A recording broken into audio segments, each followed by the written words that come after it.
Our train wrecked to spin fire. The NFT analyzer, diving deep into projects. He's the crypto energizer. From new mint coins to tokens, he's got all the intel. Web3 wizardry, show you where to excel.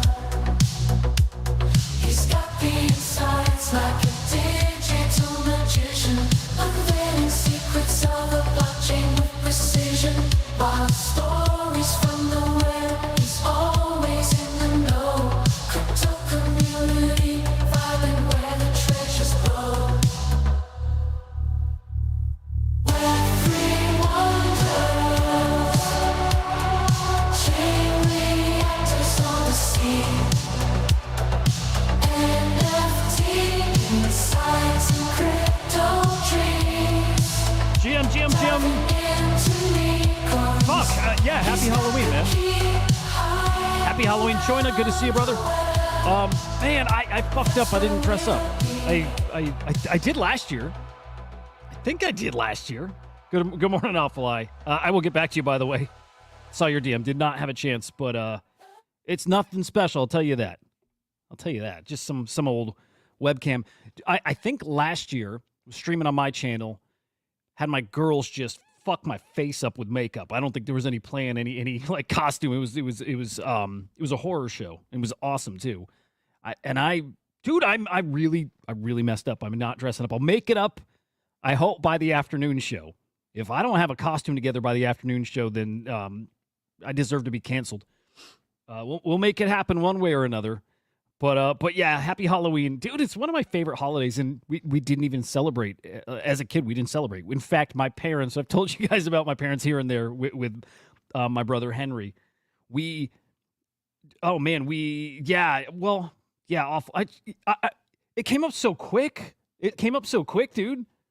I wanted to dress up. I like doing it.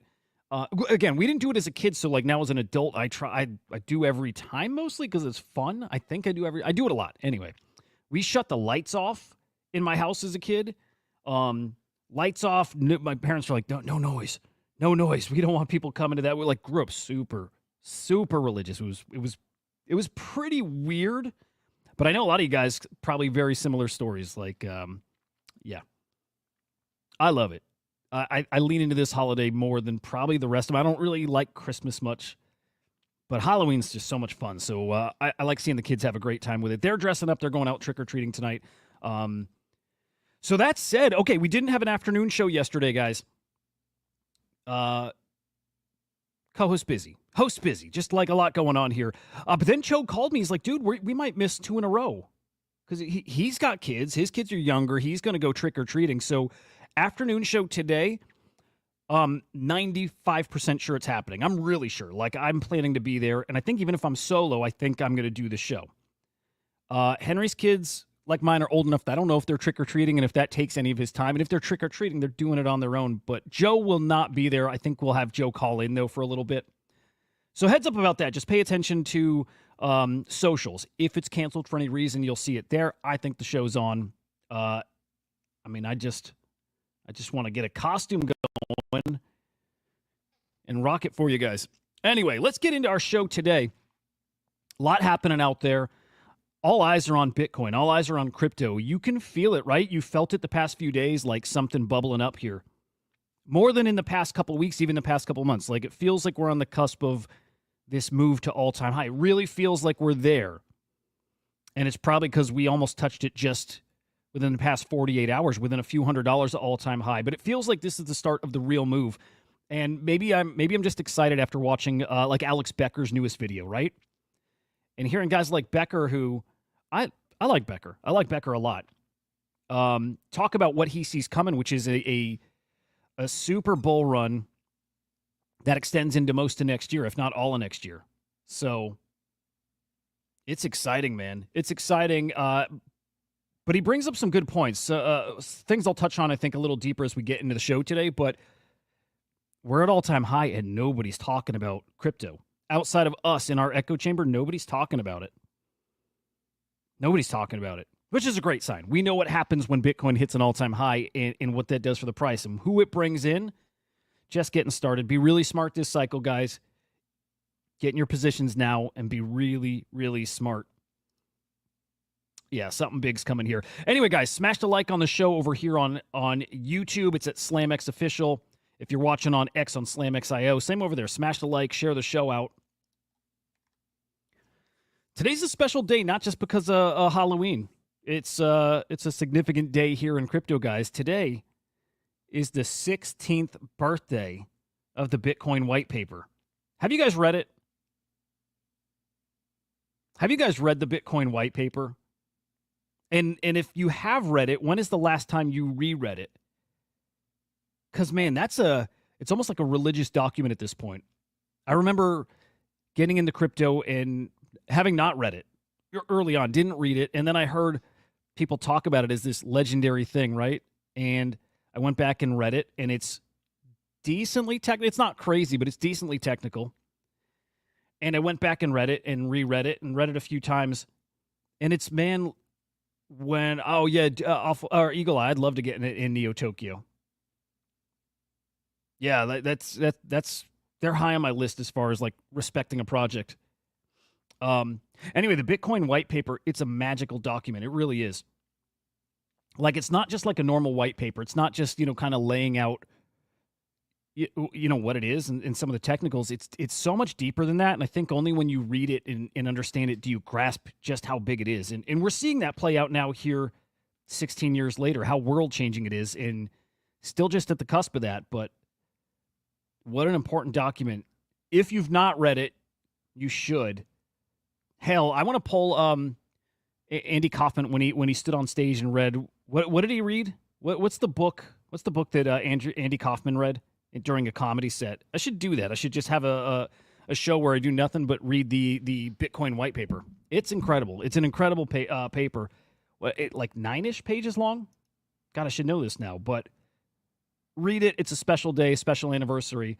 And man, we might get a special reveal today. Look, it's Halloween. It's either a trick or it's a treat. I think we know what it's going to be here. But a press release came out over in the UK. Satoshi Nakamoto to reveal legal identity today.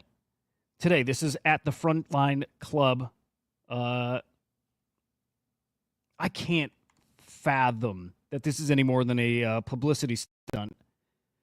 But that said, are we getting what? Another Craig Wright appearance? Good morning, Mike.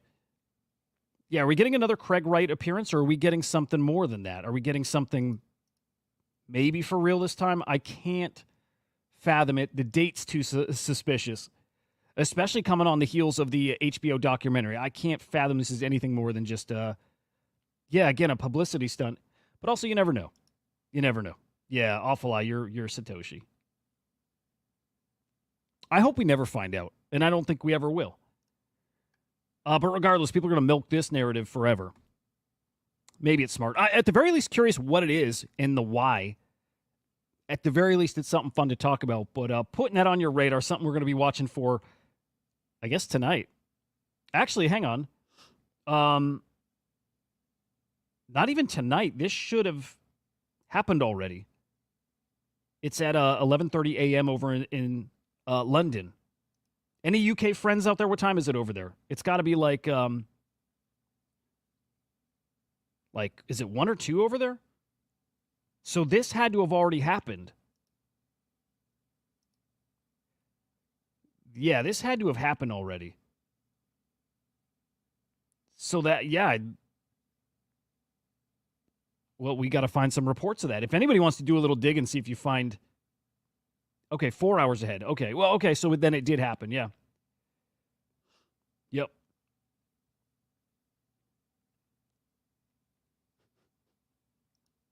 All right, we'll peek for it. I do want to find it. Because I'm sure it's all bullshit, but I'd like to... Hang on, what's this club called? We're going to go find this real quick. What's this called? The Frontline Club. All right, see if anybody can beat me to this news here.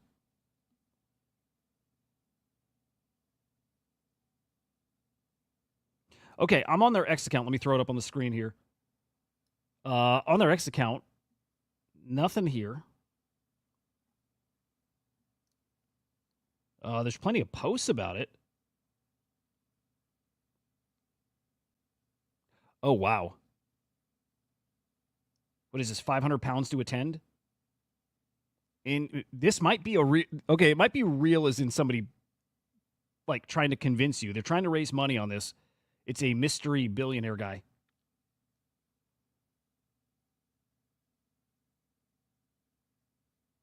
I hope.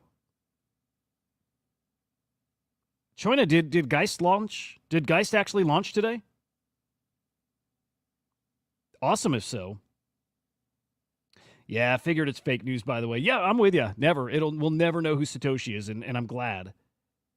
Oh, well, here we go. Here's your Satoshi. Here it is. Satoshi Nakamoto. Yeah, I don't know about this one. Hey, maybe.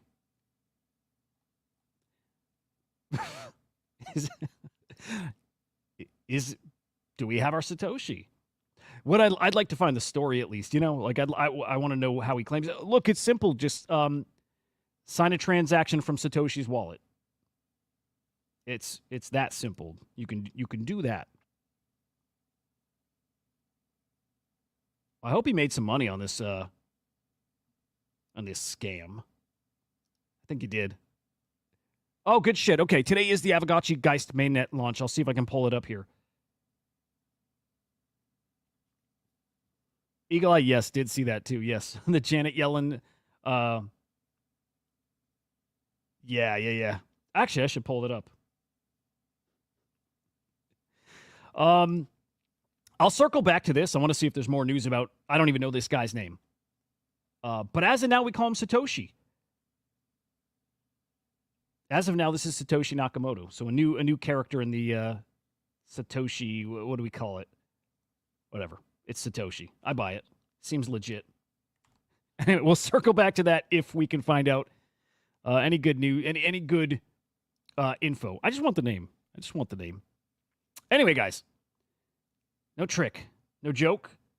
It's the real deal. We are heading towards 100K Bitcoin. It's coming really soon, guys. It's coming really, really soon. This is the Bitwise CIO. By the way, was this the guy on Nate Geraci's show last week? I think it is.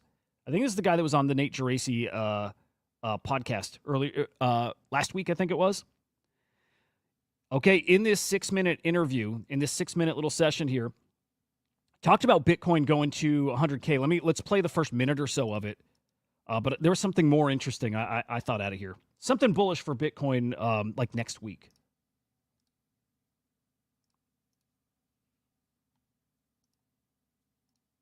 Hang on, I think you guys could hear it. I couldn't.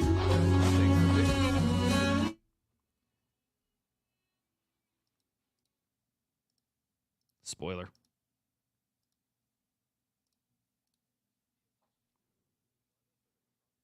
A Harris win, the regulatory setting for Bitcoin is improving, and I think that's what you're seeing reflected in the price. Of course, in the short term, crypto favors a Trump victory over a Harris victory, but really, Bitcoin doesn't need Washington to succeed.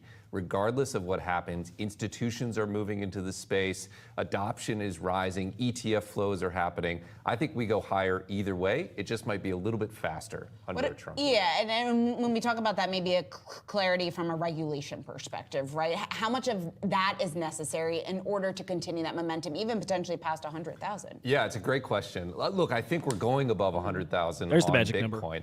I think the regulatory clarity you're talking about actually matters more for the so-called altcoins, for Ethereum on down. Those are more exposed to regulatory. That's a really, really, really good point. Like Bitcoin's in the clear right now. Bitcoin is nothing to worry about on the regulatory side. Nothing. That maybe changes with ordinals and even runes, but part of me still thinks they're different. And those do feel like more like commodities because of how they're launched, really, right? There's something that feels a little different about the ordinals ecosystem than like the ETH NFT and Solana NFT ecosystem. Something I need to think through a little more. But I can tell you what I've heard also because I hear things. I do. What I've heard behind the scenes is these regulatory bodies who are, let's say the SEC. Yeah, it looks like it's another hoax, guys. It is. Yeah. The people, those regulatory bodies who are looking into NFTs and crypto and issuing enforcement actions are not really looking at the Bitcoin ecosystem. I've heard this. They're not looking at runes at all. They're not looking at orders at all. They're completely ignoring the Bitcoin ecosystem, which is really cool. Makes me feel better about being in that ecosystem. Grain of salt, but I'm telling you, I've heard that from people who are in the know. There's something different about the way that ETH, and it's probably because they have until recently called ETH a security, and Solana still calling a security. There's something there. There's another comment he makes in here. I hope it's not too deep. If I go another 30 seconds or so and he doesn't say it, I'll just explain what he says. But something coming next week. Sounds minor, but I actually think it's what helps push us past or up to that 100K Bitcoin. Risk. So I would expect an altcoin rally, even more so than a Bitcoin rally in the event of a Trump win. But regardless, I think both are moving higher. Why does it matter as much for Bitcoin? Yeah, so Bitcoin has more regulatory clarity than Ethereum and other assets. The SEC, the CFTC have already declared it a commodity. It's in the clear. There's already an ETF.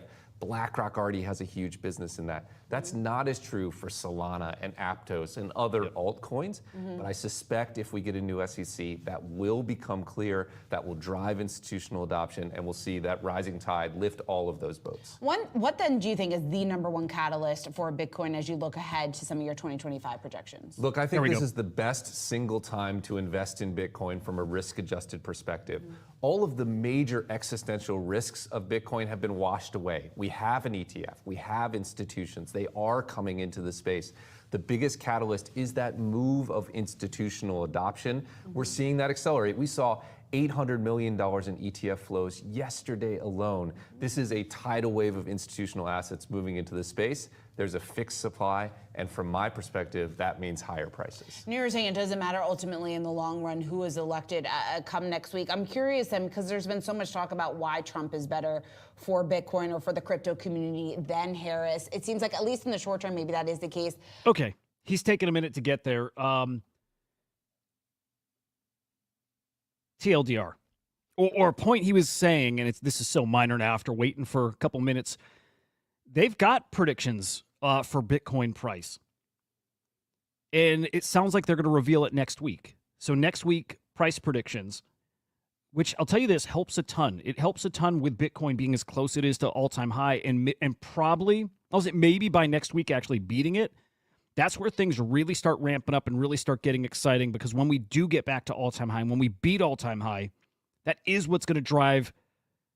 We are retail, but look, retail is not in here yet. That's what's going to get them looking at Bitcoin again. It's going to put it back on their radar. It's going to drive up those search results. And what they're looking for at that point, they see Bitcoin at an all-time high, and they're like, well, how much higher can it go? It's 75K. How much higher can it go? And then you got somebody like Bitwise coming out, and they're probably going to say, we think 150K in the next year. And they're not like us.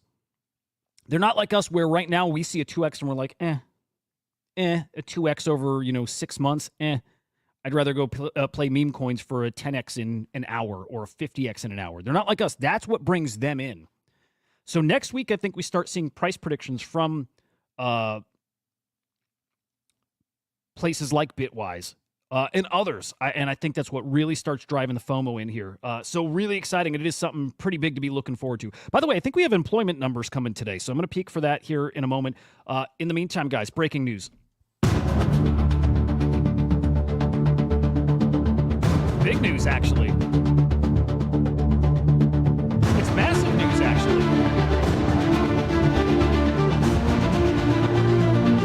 Ladies and gentlemen, Pudgy Penguins are launching a mobile game.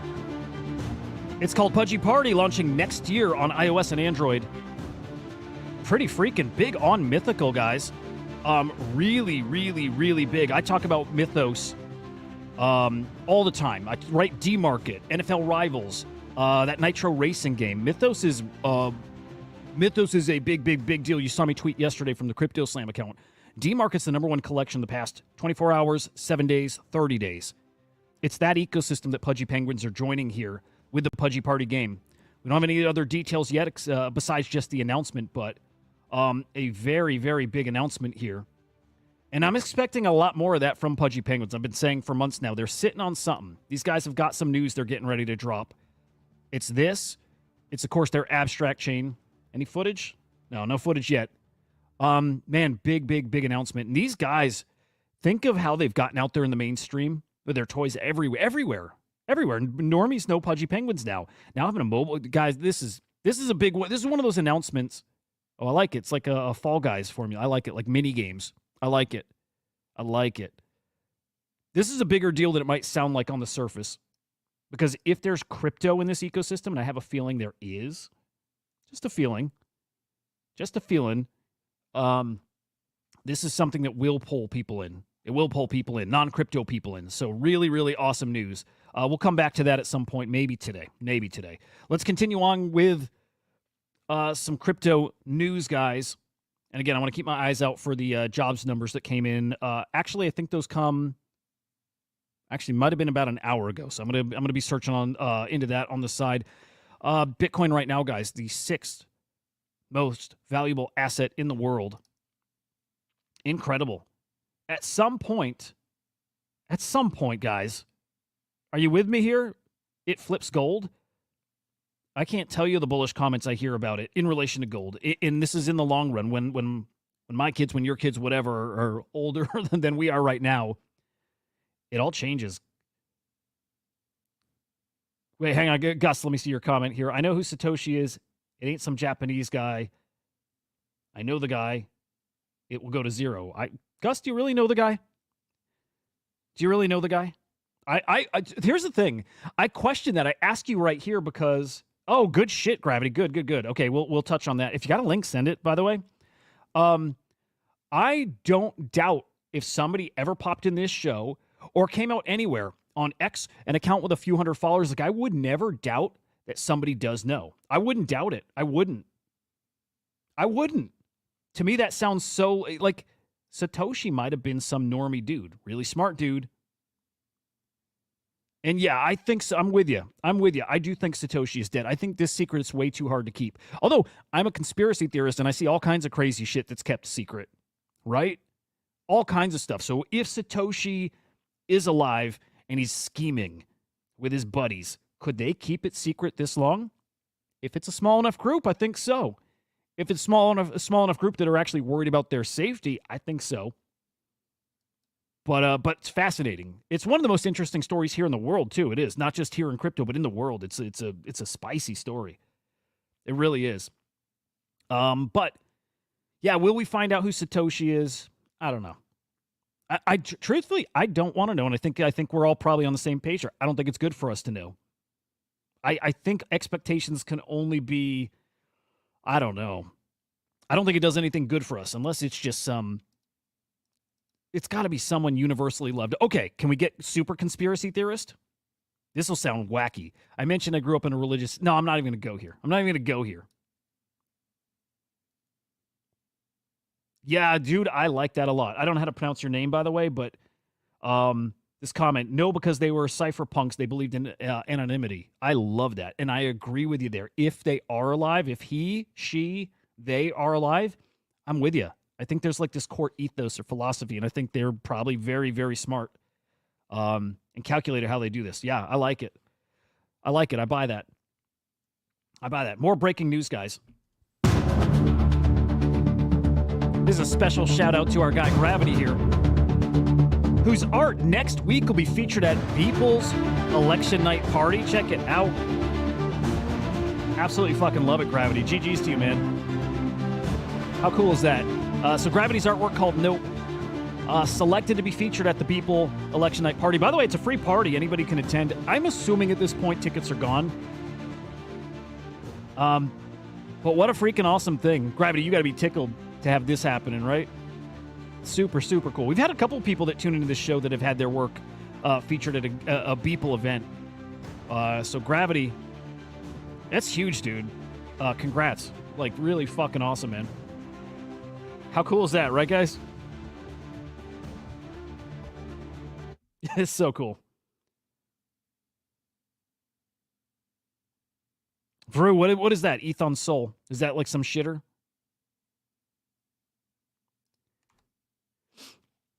Man, okay, with Bitcoin price getting ready to rip, how do you not believe it goes up substantially more with news that MicroStrategy is raising $42 billion, guys? $42 billion to buy more. Incredible numbers. By the way, this just popped in my head, and I want to remind you guys, because we're going to keep the bullish vibes up throughout the show today. A reminder that the FTX stimmy still hasn't happened. Still is going to happen. We're talking up to $16 billion returned to customers and creditors. Still happening, still coming in this market here with Bitcoin again on the cusp. Right on the cusp of hitting this all-time high, and we get a $16 billion stimmy. Now, we've heard a range of numbers, right? It could be 10 bill. It could be 12 bill. We've heard it adjusted way down because the value of the tokens that they're going to reimburse at could be much lower. I think it's still 10 plus bill. But you got that, and then the MicroStrategy raising $42 billion to buy more Bitcoin doesn't mean they're going to buy now in this market. They may be waiting a year out for the market to tank, and it's going to. It almost certainly is going to, but maybe that's when they deploy their next $42 billion. But, man, it's hard to not be incredibly optimistic about where we're going when you see news like that, guys. Massive. And continuing on, guys, Coinbase also thinks we're growing in a way that I still think few people, I think, can really visualize what this means, guys. We hear it, but it's hard sometimes to just visualize what it means. But Coinbase expects 20% of global GDP to run on crypto. What a massive number. What's the number? What is global GDP right now?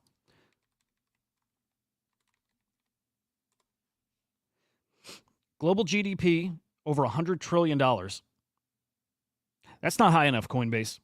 They expect 20% of that. So 20 billion to be on crypto. Did I say billion? 20 trillion to be in crypto. That maybe next year. Because I buy into because I like hopium.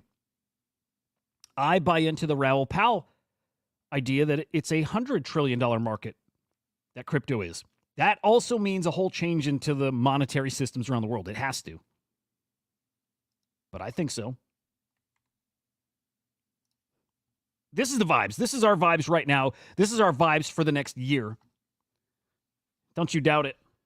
This is it.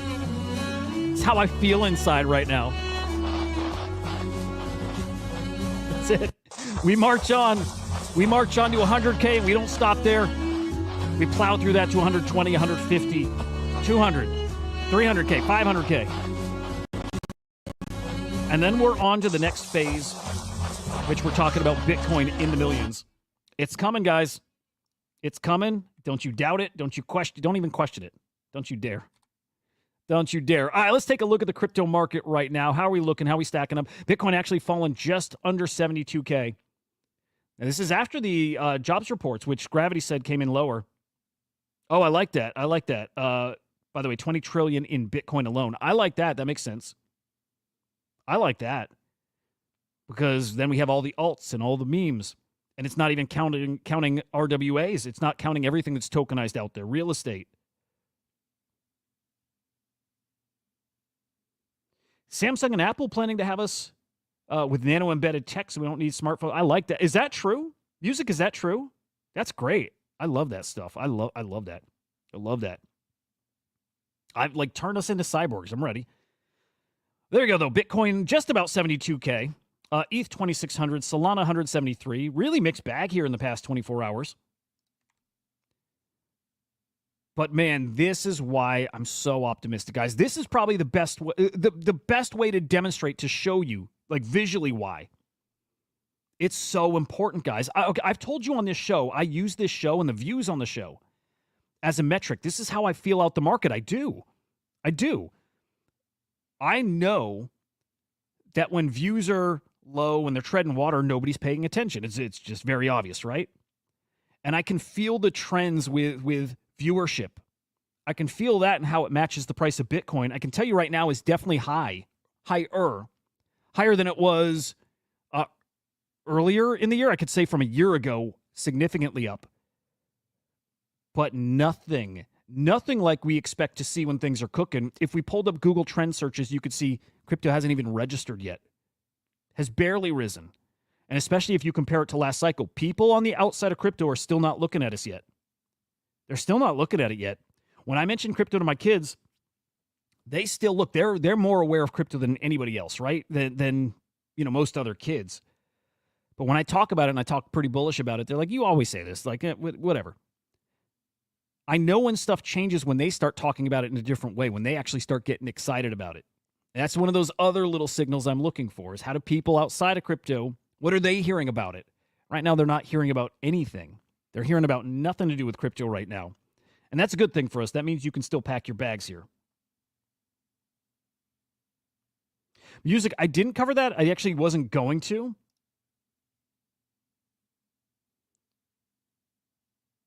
Oh, hang on. No. I misread what you said. There was an FTX executive. Music is asking if I covered that Sam is getting bail, $250 million. I don't know about that one, man. Why would he get bail? He's already in prison. He's already been sentenced. There was another story of an FTX exec who was just sentenced to time served, and he's got to fork over $11 billion. That was a big FTX headline here in the past 24 hours. I thought you were mentioning that. Let me peek. Let me peek if there's a Sam Brinkman Fried. Yeah, I don't see a story about him, and I don't think whatever that is, I don't think it's real. Yeah, I mean he's that man's done. That man's done. All right, let's take a look at ETFs now. Starting with Bitcoin, of course, another monster day. In fact, this has got to be it is a top 5 day easily. It's probably a top 3 day. 893 million in inflows. Check this out. The BlackRock ETF. That's the IBIT ETF, all on its own, 872 million in inflows yesterday. That is a record high. That's a record high for the BlackRock ETF yesterday. Monster numbers, guys. Monster. Details on that in a quick second. On the ETH side, just 4.4 million in inflows yesterday. Those two ain't the same, man. They're not. But check this out. This, again, is the iShares BlackRock ETF yesterday. All-time high. Look at where they're at. Look at what's coming. Look at what's happening. Look at the people who want Bitcoin through these ETFs. Monster numbers here. Yeah, yesterday's BlackRock ETF inflows. Comparing it here to other ETFs, Nate Geraci always with great stats. We got to get Nate back on the show. If only to get him on here for the third time to get him his nickname, ETF God. We got to dub him ETF God officially. But shout out Nate. Now dropping daily stats. He always drops stats, but now I think he's making it a thing. Daily ETF stats. If you've not checked it out, he's got a podcast called Crypto Prime, also part of the SlamX family. Awesome guy. The IBIT Bitcoin ETF took in more money today, this is yesterday, than all but 7 of the 590 plus ETFs launched in 2024 have taken in all year. That's wild. Take every other ETF that launched this year, add up how much they've brought in for the entirety of the year. Only 7 are ahead of the IBIT BlackRock ETF. Wild. Huge money coming into Bitcoin here. And right now, if you add up all the Bitcoin ETFs, cumulatively, they are holding over 1 million Bitcoin. Massive. Again, I hope everybody here is on the same page as far as what's coming here. Mike Elliott, that's a super sus comment. I see you. I see Mike Elliott there. Giving me some Satoshi vibes, brother. Asking if Satoshi's in the room with us right now. I'm leaning towards yes now all of a sudden. And by the way, whoever here is asking, did Satoshi reveal his identity? If you think this is Satoshi, then yes. It could be. It could be. I mean, I trust people. I do. By default, I'm a very trusting man. And officially now, we know this is Satoshi.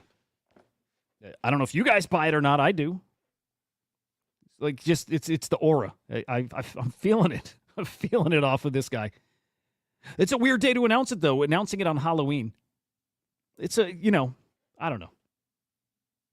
It's up to you if you want to believe it. I do.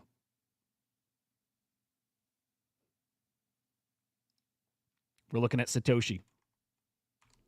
Now, we got some Solana ETFs coming, we think. Now, Nate's explained what's happening here with the Solana ETF filings here. It is people, look, it's a little bit of a dice roll.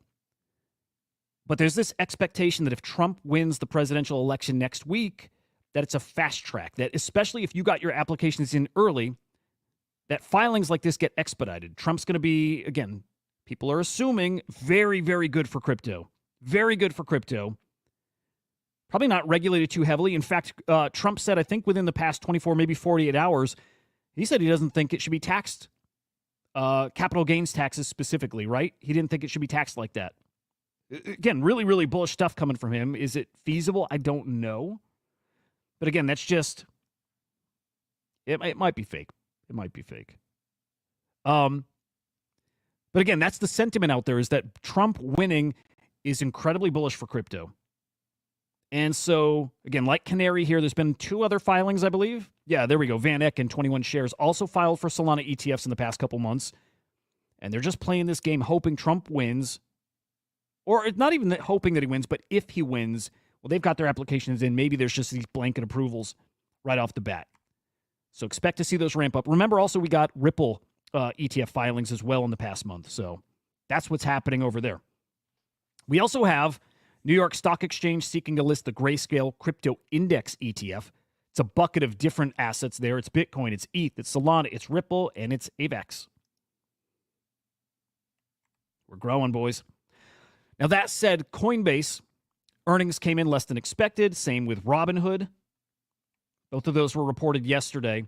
Now, Robinhood's doing something about that. Robinhood thinks maybe by listing some of the hottest meme coins, they can jack up that revenue. And it probably will work for them, guys. It probably will. And I have a feeling maybe Coinbase follows suit.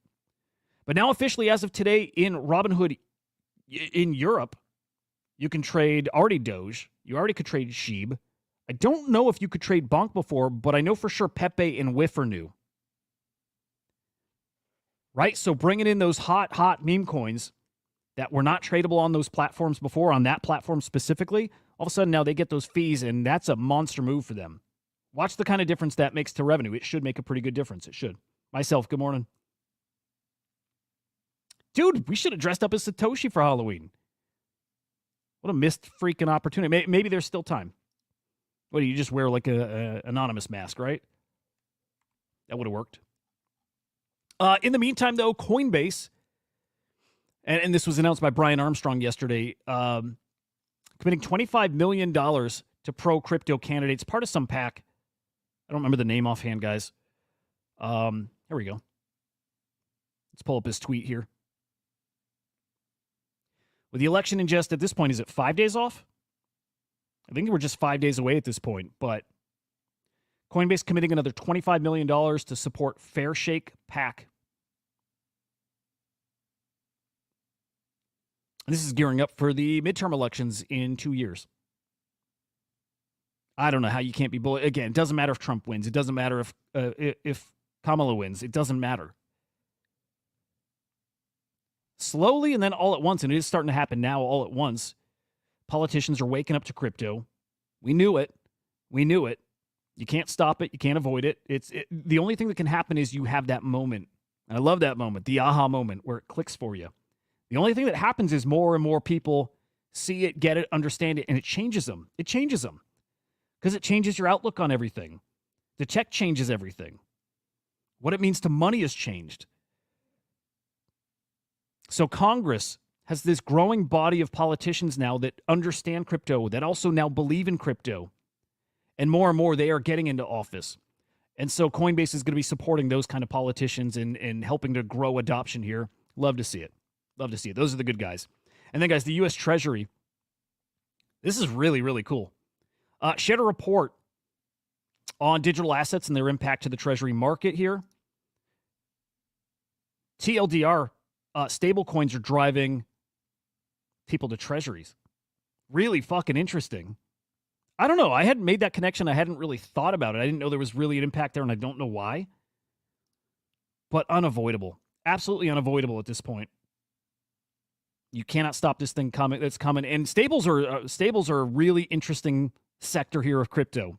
I still think it's what's going to be regulated the hardest, and it would make sense. I still think stablecoins is the way they can try to wreck us, try to control crypto, and it does make sense, and I think they'll succeed there. It's why Donald Trump, through World Liberty Finance, is launching a stablecoin. Expect a lot more of that. Honestly, expect people like you and me at some point in the future to have our own stablecoins of some sort. And if not a stablecoin, we'll probably have our own tokens. I've always seen this. Like me and my family having a token. I pay the kids an allowance in a token, like our family allowance, and their friends. This is down the road, probably their kids, but their friends' families have their own token. You trade your tokens between each other. You pay your neighbor to mow your lawn. You pay him in your token. Right? It sounds silly, but it's just what I see. To me, it makes sense. To me, that's coming.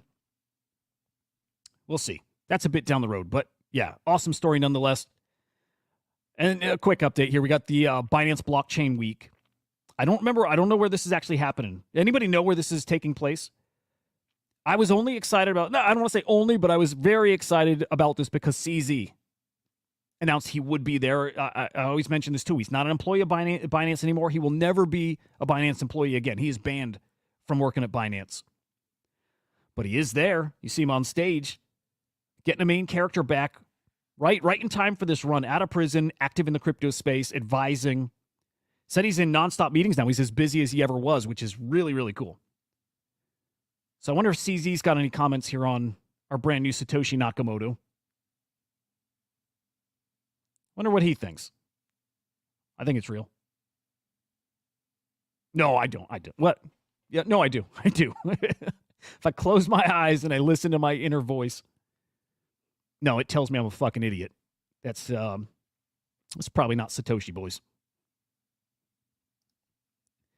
Hey, would you be happy if CZ were Satoshi? Right? It's got to be a very specific kind of person where it doesn't like just crush us. It's like, oh, it's like a letdown, right? CZ, I don't think.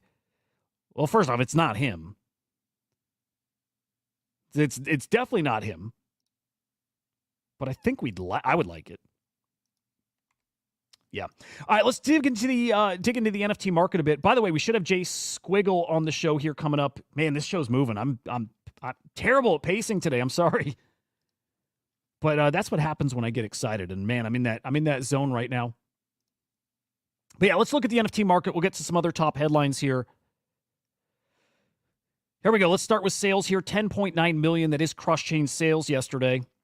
Unique sellers down. Unique buyers. Wow. Only like 25 less. 25 fewer buyers. Weird. It's weird to see the numbers so close. Transactions up. How those trade profits looking? Better, still in the negative, 696,000. Today starting deep in the hole, almost 400,000 in the negative. And on pace for a not great day, actually. Maybe under 10 mil here. For only the second time in about little over 2 weeks. So we'll see how we finish today. But you can probably feel like I have. The energy is really, really sucked out of NFTs right now. Right? I'm not feeling that energy. Although maybe that is the time to be in. Probably is. Top collections move in this market here. I'm going to skip over number one. That's not your typical NFT. It's probably a staking or liquidity position here. I'm going to give that number one spot to D-Market. On Mythos with the new Pudgy game. It's right where the new Pudgy game is going. Mythos Chain. Incredible, man. That's over on Polkadot. It's followed by Guild of Guardian Heroes, Mad Lads. Shout out to Courtyard. Just racing up the collection rankings here. Paraloony, Perpetual Bond. No idea. Dozuki, Bored Ape Yacht Club, Sorare, Node Monks. I'll skip the BRC20s. CryptoPunks. As you see, I'm pushing a few up. And Bitcoin Shrooms. I believe these are loans, by the way. I'm not sure these are sales, but either way, a lot of money moving around the Bitcoin Shrooms collection there. Love to see it. And then your top collectibles moving in this market. That number one is a Bitcoin Shroom. Maybe it is a sale, 1.2 Bitcoin. We can peek at that if we get a chance. Got some CryptoPunks, another Shroom here. This is probably some kind of wash or laundered piece, right? Lasercat selling for 15 ETH. Probably not real. Yeah, an interesting mix here today. This is real, by the way. This nullish sale. Very interesting. Interesting seeing the Bitcoin assets starting to move, especially one going for 0.4 Bitcoin.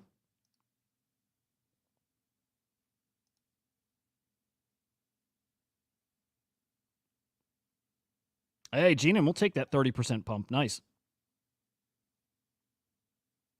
Oh, yikes. Yeah, Stefan, seeing your comment about CZ. Suggested rolling back the chain when Binance got hacked. Yeah. Yep. Myself, there will be a blockchain, blockchains for everything. Yes. Yep.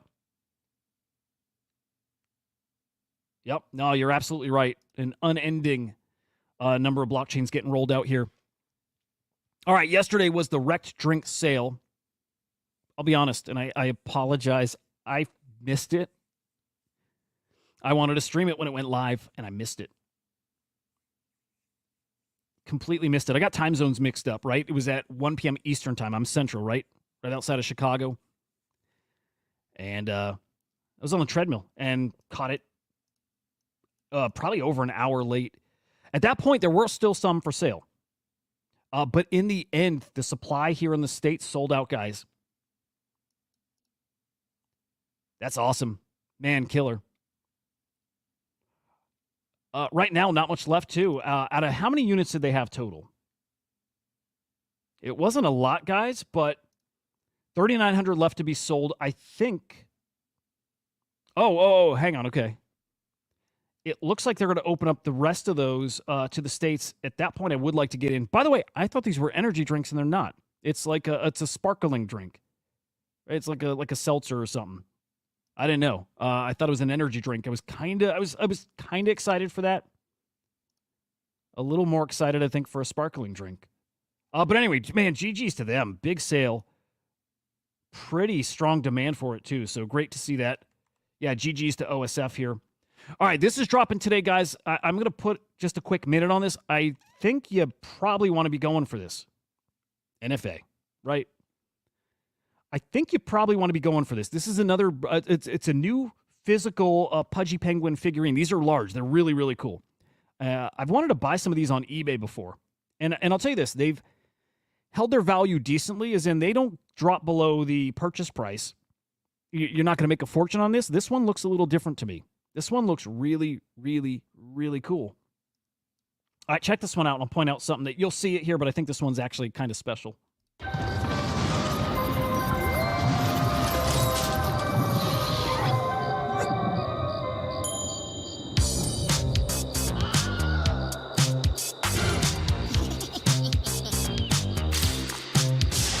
There it is.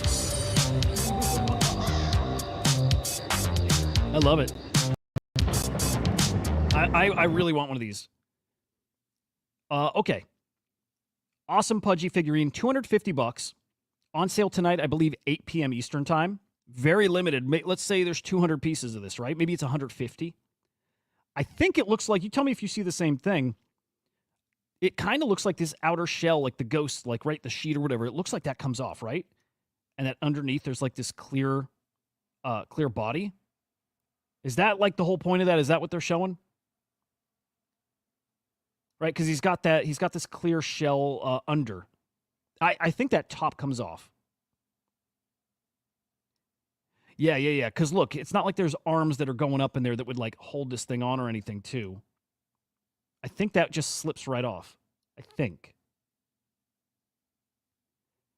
If so, I know this might sound stupid, but like I've always been into like collectible figures, statues, whatever, and I used to flip these. Like before I got into NFTs, and it's why NFTs clicked so much for me.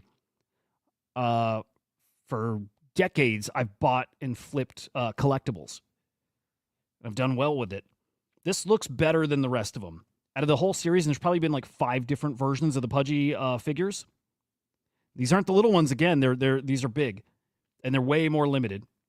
This one really looks different. This one I think is going to be super appealing. I expect this to sell out probably instantly. At the very least, minutes. The last one did not. It took a little bit to sell out. It did sell out, but it took a little bit.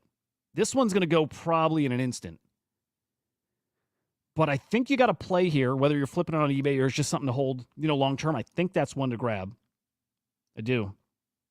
So that's going to be sold right on their own website, right? On igloo.shop. These guys are amazing. They really are. I think this is the first of their figures to sell right on their market too, right on their own site. Typically, they've got a third party or whatever they go through. But this selling right on igloo.shop. Expect this one to be a really fast seller. That one's awesome. So yes, I'm going to try to go for that. Hey, luckily, I think thanks to Memento Mori, I think I can actually swing it here. So we'll see. Let's see. What time is that? It's $299. 8 p.m. Eastern time, so 7 p.m. here. And again, how many additions? Only 150, guys. Yeah, those will go quick.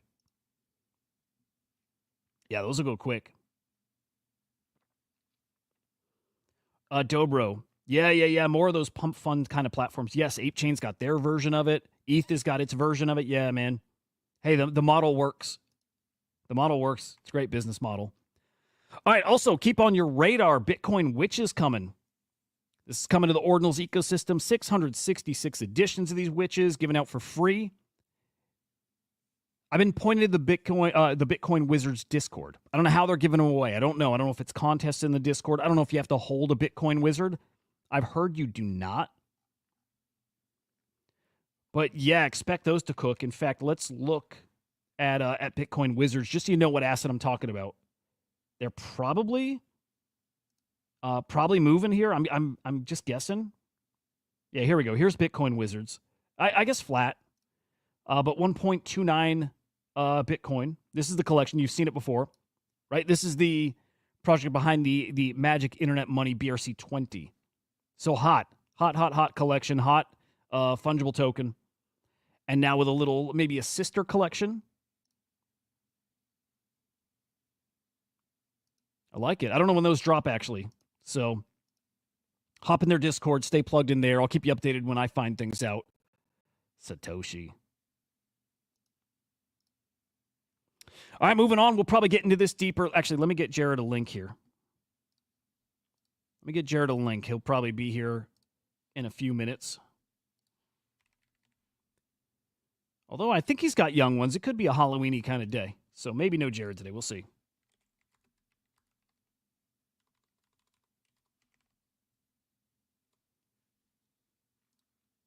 All right, J Squiggle, invite sent. All right, art blocks, or I should say the art on internet account, tweeting out Harto. I don't, look, nothing else to add to this other than I don't know if they're hinting at something. He's done spaces with him before. This might just be just a GM tweet. I don't know. But then I saw NFT Boxes retweeting it too. I don't know if there's a connection there. I don't know if NFT Boxes was tweeting it because it fits their color, right? I don't know if it's just that, or if I might be reading too much into it. Either way. Maybe something there. Keep your eyes on Harto. Keep your eyes on art blocks who are really starting to ramp things back up. Remember, they've got their announcement with OpenSea. They just had their first mint in like 8-9 months, just in the past couple weeks here. And they have their big art blocks Marfa weekend kicking off here. Coming up mid-November here. 4th annual Art Blocks Marfa weekend. I know the great Biggie Poppins will be out there. I'm sure J Squiggle's going to be out there. I'm sure of it. It's a comfy little gathering, guys. It really is. Now, it's growing every year. Every year this gets bigger and bigger and bigger, and I certainly want to get out here at some point. This feels like my kind of it's like some hippy dippy fest, which I'm all about. If you're interested, first off, I don't know if you can still go. I don't know. Oh, no, I guess you can. Okay. I think it's free to attend, too, I think. Now, only reason I don't know is I've never really seriously considered going. So I've never really looked into it. I think it's free to attend. Yo, Cowboy, what's matter? Or what is that? Master? What is that? This man aping into something right here live. The full schedule is out here. For Marfa, though. Now, maybe they'll have a Satoshi reveal here too. It's maybe the trendy thing to be doing right now. Let's see if there's any standout events. There's a lot. There's a lot here. Yeah, I don't think I'm going to go through all of this, but look, it's a pretty freaking packed 3 days. Few events on Thursday, but Friday's just Friday, Saturday, Sunday, like just jam packed. Okay, hang on. Let's see. Let's see if there's any good standouts here. Let's see. Daniel Calderon. This is the brother of Snowfro. I mean, it's a lot of familiar names here in the space. I wonder if they'll have a big announcement here, though, right? They've got their OpenSea partnership, which is great. So OpenSea will have a big presence there. I'm sure they'll announce more details about their OpenSea Art Blocks art residency. I think they'll talk about the new platform or Gen Art tools that they're going to launch through OpenSea. I think they'll talk about that stuff.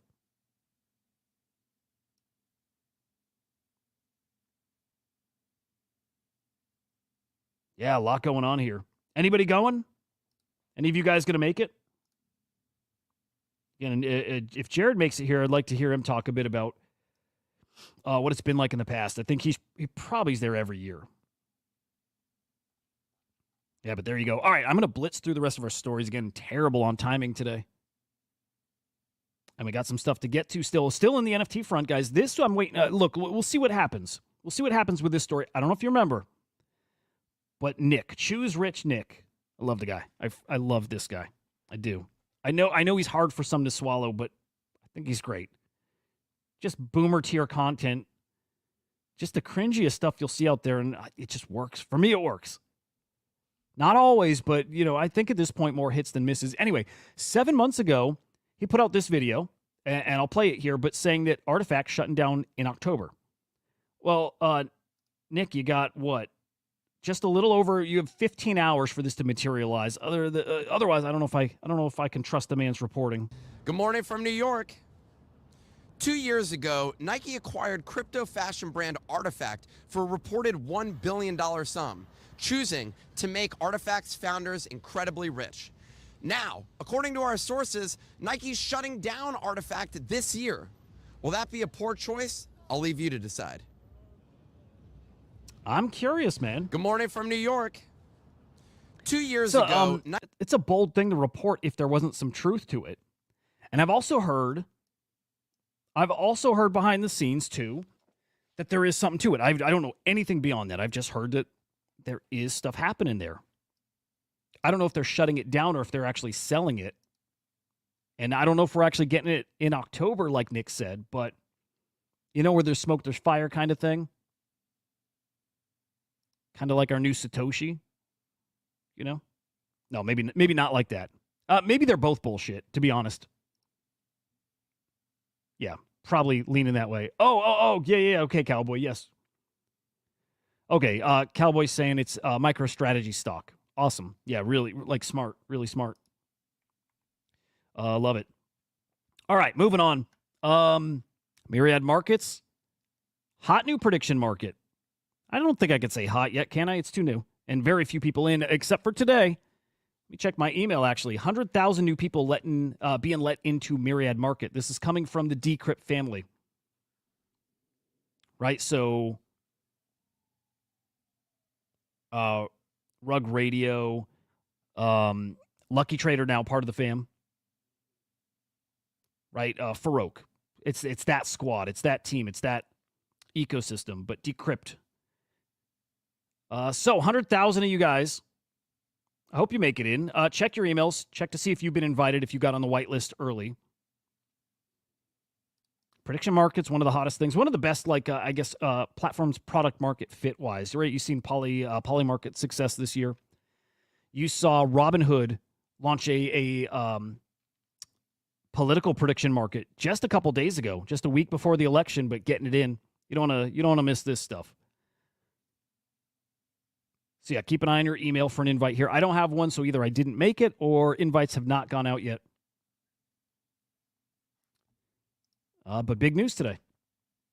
All right, let's get into the meme coins a little bit here. It's been a slow-ish, probably 48 hours. The Cell token that launched from this prisoner was probably the most fun thing that happened in the past couple days. Otherwise, kind of slow.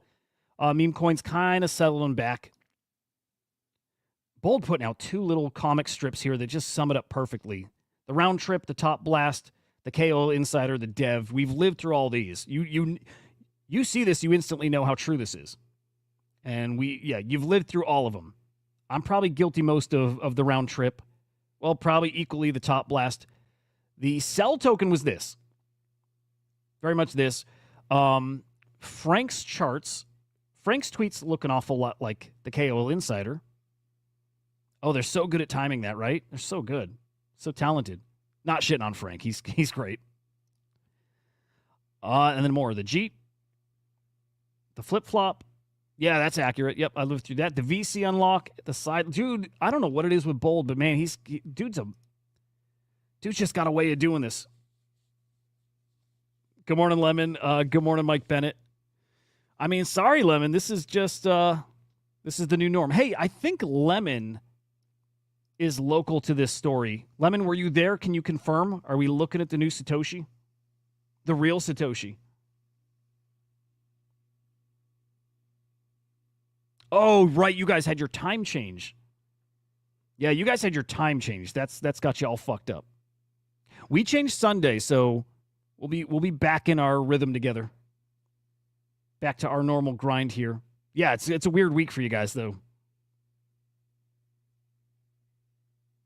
Lemon's that kind of guy. Lemon could be Satoshi. Choina, questionable. No, I buy it.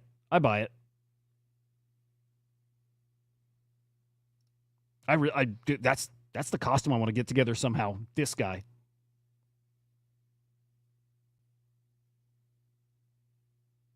I think I could pull it off.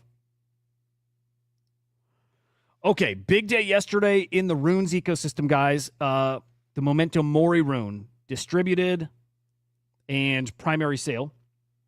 Right, so 50% of the supply airdropped to Casey Rotomore. And God, I'm so bad with names. I forget his girl's name. What's her name? Is it Elizabeth? Is it? Man, I feel bad because every time I hear her name, I tell myself I'm going to remember, and I suck with names. But anyway, 50% of the supply went to their Patreons. I hope you guys got in. I hope when you heard that news, I hope you felt maybe it'd be worth it to chuck $10 into a Patreon subscription just for the chance, right? We roll the dice here. It's what we do. We roll the dice on when we see opportunities come. And there was definitely an opportunity here. Okay, so I did subscribe. Got in late, but I did subscribe. That $10 subscription got me... Okay, I sold. That $10 subscription got me, at the time I sold, $450 worth of Memento Mori. I'm out. And if I held, probably 2x from that. Let me check here. Actually, you know what? Almost even. This got up to, I think, 17 mil or so. $17 million market cap, maybe 18. So if I held, would have been up a little more. Happy being in and out of it, free. $10 into $450, not bad. Hope you guys got in.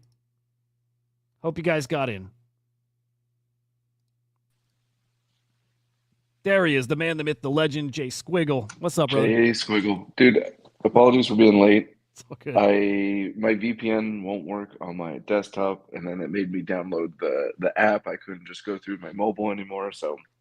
What are you trying to hide, man? Where do I start?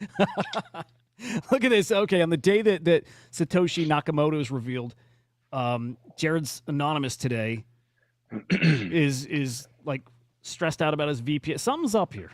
Ironically, I bullied my computer into finally accepting the internet. So if it's that big of a deal, I can go on screen with my desktop. It just took forever to figure that stuff out. I guess. Yeah. No, it's smart. Do you normally run through a VPN? I always run through a VPN. I was actually just talking to somebody about this, but always through a VPN. I'm always changing different locations, and I never connect to public Wi-Fi. It's just a couple rules that I have. Dude, good best practices, honestly. Dude, I always remind people too, if you didn't used to do it, like if you weren't somebody who used a VPN, or, you know, and I think about this a lot for myself, like I'm obviously not anonymous, and I sometimes you feel like it's too late to even start doing it. It's not. I don't think it is. Like I feel like I could at this point shift, and I don't use a VPN. I should, but I feel like it's probably a good opportunity even now to just change and follow those best practices. You know what I mean? For me, it's just an added layer of security. And ironically, you're making a reference to Satoshi. I'm not trying to hide anything. It's just,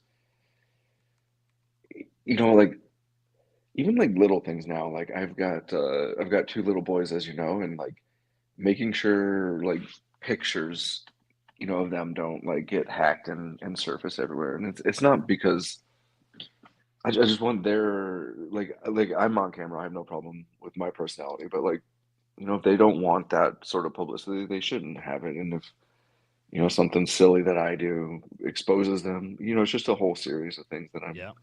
trying to be cognizant of. And it's like, you know, and then there's obviously like the financial security thing of it. So, Yep. and then it's cool is like at least with NordVPN, which I don't have an affiliate link, so don't, I can't monetize this, but they have like a dark web monitoring system that comes with part of it. So like it's cool. Like it's funny because I'll get a note every once in a while that like so and so's been hacked, and it like literally says like X, Y, and Z are part of the hack, and I'm like, all right, babe. I talk to my wife. I'm like, be prepared for some scam calls. Your Yep. or scam emails. Your email got leaked. So Dude, when you're on those lists, it's the freakiest thing. But also like, when you get those notifications, you see how frequently it happens too. Dude, it's so scary. It happens all the time, and it's like it's with big companies. It's big data leaks. It's crazy out there. yeah, it's actually kind of trippy when you start to realize just like how much your info gets traded on the dark web, and then you're Yeah. like, oh Jesus, like so. Yeah, I think it's just again more information you have, the better decisions you can make. So that's what it is for me. And I think I forget what it is, but it's like $5-6 a month. I mean, it's not breaking the bank, and it Oh, just dude. seems like really cheap insurance to me. So worth it. Dude, Yeah, so freaking worth it. All right, I'm gonna blitz through. I've got like maybe two quick stories, just bullet points, headlines, whatever. So I'm gonna do those, and then I'd love to chat some art with you, man. go for it.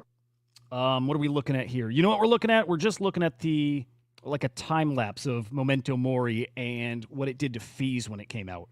So from the airdrop to then just dumpers like me just getting rid of it, just get it out of my wallet, and seeing how it clogged up the mempool. Look at fees spiking all around this thing. So it's exactly what we expected. It's why we were given a heads up probably a week in advance saying if you want to, I don't know, collect, if you want to split runes, if you want to transfer stuff, you might want to get it in before this date, because this was the expectation that fees would be just astronomical because of it, and they were. And I haven't peeked this morning. I have a feeling they've probably settled down a decent amount, but this is a hot rune. In fact, it's a little hotter than I was thinking. Uh, Look, I should have expected it. It's Casey Rotomore, the guy who created the Ordinals protocol and created the Runes protocol. That said, he's come out and said there's no utility. He's not going to promote it. He said he tweeted about it a couple times, but expect this to, like everything, it's going to go to zero. Expect everybody to dump it. That said, then yesterday I was looking at other runes, and I'm like, man, if decentralized is like a $10 million market cap, and there's all these others that just pop up and fade away, but those sit at 3, 4, 5 mil. I'm like, why shouldn't Casey's rune, even if it's vapor for the most part, why shouldn't that be 20 mil, 30 mil, whatever? And I guess so far it has played out that way on the higher end. The fact that it got up to almost 20 mil. So yeah, maybe this one does have legs. I'll say it again. There's nothing to it as far as there's no plans for utility. He suggested the community, if you want utility, you bring utility. But yeah, this one's kind of interesting. I know some people who are watching this. Okay,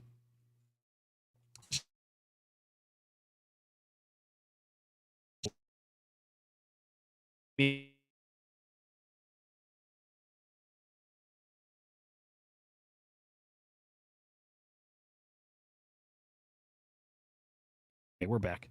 Did I cut out there, Jared? Yeah, I didn't know if it was an internet issue on my end, but you were gone for a little bit. Damn. All right. Yeah, I think it was my end, but we're back. We power through. Anyway, keep your eyes on Memento Mori.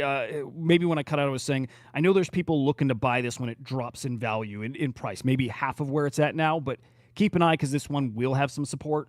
Means there's probably a good opportunity in that, so keep your eyes on that. And what else? That might have been it. We talked... Oh, actually, this is interesting because to me there's a little art crossover here, a little bit. Okay, Sterling Crispin, who I freaking love. Awesome dev, like awesome dev. He put out a really cool art project in a token over on Base earlier in the year. I think it was called like Brainworms. It was a 404 collection. I guess he's been messing around on Pump.fun, and he launched an emoji shitcoin yesterday called Inflated Face. So he launches it, and I guess people accused him of rugging it too, because it did what most meme coins do. It actually did better than he was expecting. It actually ended up getting bonded. People buying this up. It got to a $3 million market cap, and then it dumped. And of course, people are going to accuse him of being the one that dumped it, right? He's the dev, air quotes there, right? But he's the dev. He probably dumped all his tokens. And of course, so everybody's pointing the finger at him. But he didn't dump, guys. He didn't dump until the thing was already dead. And at that point, he's just like, well, fuck it. Let me at least recover what I put in. But he didn't make money off of this. That said, again, huge backlash. This man probably not going to launch a token again, which is probably a good idea. I'm kind of surprised he's been dabbling in that anyways. Like, I don't care what anybody does, but I'm just surprised because, yeah, it's so risky. Well, exactly what played out here. If anything goes wrong, you're the bad guy without fail. You're just the bad guy, according to everybody in the space. Like, people don't really understand this stuff enough to, I don't know, dive into it, think nuanced about it. So it's what happened here. People got wrecked. It's always a bummer to see. And shitcoins are just, it's a dangerous game. It's a dangerous game. So maybe smart he stays away from that. That said, maybe final point here. On any given day, we had the sell token 2 days ago. Yesterday we had whatever this was called. What was the name? Man, even a day where we don't have something like Luce launching or a Moodang or a Goat, right? The major ones that come out. You still got stuff like this that I'm sure you had the opportunity to get in sub 100K. Getting up to 3 mil, I mean, we're talking about a very nice, what is that, 30X? So got to keep your eyes in the trenches, guys. That's it. That's the moral of the story.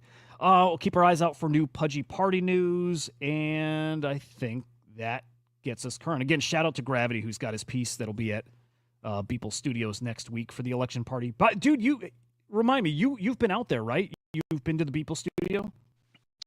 I have not, actually. I I went to South Carolina to Charleston actually for like a family holiday and just wasn't able to connect to get a private tour. But yeah, unfortunately, haven't been able to. I think you were the one who was telling me though, like even out there, people kind of didn't know him. Yeah. That was definitely me. It was really funny. So actually, I'll do a quick plug for this, but there's a new podcast called Net Society, and that's like Derek Edwards and then the two Tribute Lab founders, Pri and Aaron, who are like phenomenal thinkers, and then Chris F, who's Blockstar. I've had him on my show a couple times. They're all Flamingo people. Nice. They started a new podcast that's like mind-blowingly good if you're into like Web3 and art. They just think so. For anybody who doesn't know, like Derek runs an investment firm called Collab Currency or Collab Plus Currency, and I mean with 3 rounds, hundreds of millions under management, been early to just about everything in Web3. And then Chris F was he was the CMO behind Mint Mobile and a few other successful stuff. So I mean you're talking very high level like thinkers, and they're incredible. But I say that because I think in not the latest episode, but the previous one, Pri talks about how visiting Beeple Studio was a highlight for her, and how and I think it's worth a listen to understand where Web3 in the experience of experiencing art is trending towards, and Beeple's at the forefront of that. Really, really fun discussion about like what their observations were of Beeple Studio and how it has like future implications. So, but yes, I went so much as to I'd ask to continue on the story of what you asked originally about. When I was in Charleston, I'd ask everybody from like people at the hotel to wait staff to. It wasn't until I went to an actual local art museum and I was asking people there, and nobody still hadn't heard of Beeple.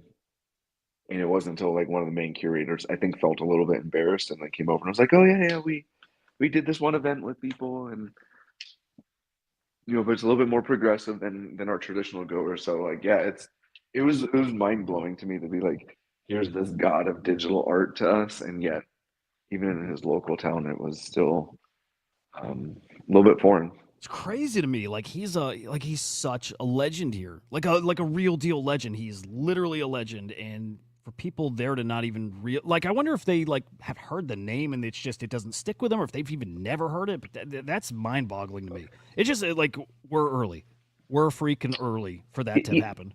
Yeah, and it's a data point to somebody who's progressing our space at an incredible rate, right? Has an incredible resume. I mean, selling Human One and Knowledge Tree and all, and then the auction house sale of his everydays at 69 million. I mean, this is a legitimate artist, and yet nobody had heard of him. So it was pretty incredible, honestly. Yeah. Oh man, nuts. Okay. And now my sample size, I feel like I got qualified. Election season with polling. My sample size was only about 30 people. So. I mean, that's still shocking to me, just given how big he is. You know what I mean? I just still think of him as this massive. I would have assumed that normies know him. You know what I mean? It's especially in the hometown, where the studio is. It's surprising to me. Yeah, I'm a little bit not surprised because it's if you look at traditional art too, it's if you go, oh, have you heard of Picasso or even Jackson Pollock? People I think have heard of these, but some of their contemporaries are less known. It's if you've heard of a Joan Miro or a Pissarro, they're oh, Picasso, no, Pissarro, and it's I just think that I mean, outside of Da Vinci, what are some other Renaissance painters? Most people go to the the Renaissance painters are the ones that they know are the Ninja Turtles, Raphael, Donatello, you know what I'm saying, Michelangelo. So I think that it's I'm not surprised, but I'm surprised just because we put people up on such a pedestal. You just think that all of his accomplishments would have some sort of resonance or notoriety, even to your point, within the local jurisdiction or the local people. Yeah. I'll remain shocked. Fuck. Oh, we missed. Well, first off, shout out to you guys in the chat who were talking about this token throughout the show. I saw somebody mention this token, RIP ETH, in Discord, and I finally decided to take a peek. And I'm looking, and this thing shot up to a $10 million market cap in 2 hours. We missed it, boys. We may have to just cancel the show and just be full time in the trenches, guys, if we're really gonna wag me this season. But damn, I'm telling you guys, there's always stuff going on. It's oh man, if you are on the side, if you are not in the trenches in Solana, guys, man, fix that, fix it. That is your number one priority.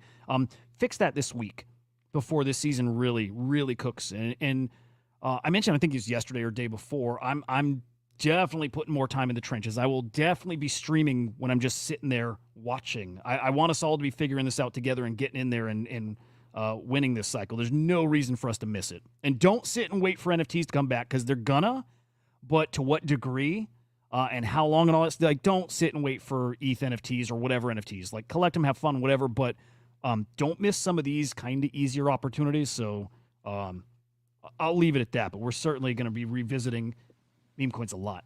Yeah, we're not going to keep missing these. I actually agree with that. I know it pains me a little bit to say don't wait around for art NFTs, but I agree with you. The attention's in the meme coin realm. That's obviously where the volume. It's obviously where the liquidity's at. I think that it's a really, if you put in the hard work, there's a real amazing opportunity here. I don't have the attention span right now for it, so it's just Solana spot and chill. But Yep. It's I think that if you're willing to put in the work, there's an incredible 6 to 12 months ahead of us. Dude, I can't wait. We got into you saw the Luce token earlier in the week, the one that the Vatican made, the anime character. Yeah. That was one we caught decently early too. We've got a good track record here. I think we got Mudang very early. We got Goat very early. We got that one early. But again, even something like this, I don't want to miss them. And if you're watching, I think they're hard to miss, kinda. Maybe we're early enough. This is only 2 hours in. You see how quick these things can run up to 50 mil or so. This has got a cool narrative, at least. Like a Solana token that's just poking at ETH, RIP ETH, kind of a great. You know what I mean? It just takes something that simple sometimes, but it feels a certain kind of way. It does. I'm looking at this. I might end up getting in here. I might. Yeah, fuck it. I love That's that. how it goes, right? Fuck I it. love it. Good narrative. Fuck it. We're in. Yep. Let's go. Yep. Did that with that sell token earlier in the week. Some of them are easy to see like that. Like, oh shit, it's funny, it's fresh. I've not seen something like that. This was, if you don't know, a guy in prison launched a meme coin, and he's like, he recorded himself doing it. Like, and you can see he's definitely in prison. That said, he rugged it as soon as it got to like $1 million market cap, and we should have known the guy's in jail. The guy's in jail. He probably doesn't give a shit about getting in trouble for it. So yeah, he's got great morals and ethics. So it's somebody to definitely rally behind. Yep. So little lesson, but also it was a good lesson for me in that, you really can spot the different ones.